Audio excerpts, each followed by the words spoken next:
Eh, asal melekat? Hari ni kan saya nak wrapping motor LCVA. Ini dapat helmet sekali tau. Baju hujan, dislot semua ada dekat dalam ni. Customer ni dia pilih raga plastik. Tolong tarik. Terima kasih. Masuk kita balik macam ni. Balik.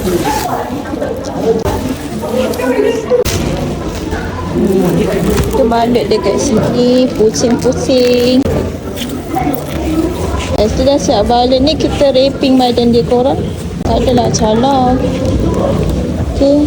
Wrapping lah berapa kali bagi dia tebal sikit. Nanti sampai dekat owner tak calor. Pening weh. Slow sikit bawah ni. Aduh, kita pusing lagi lah. Nanti tebal sikit. Kat atas ni. Nombor plate pun kita wrapping tak weh.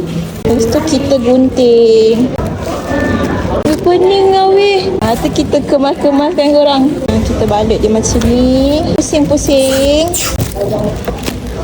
Lepas tu kita pusing kali kedua. Okey, dah siap. Asal melekat? Kita dah wrapping dah semua badan dia. Sekali dengan helmet ni. Settle korang. Okay, bye-bye.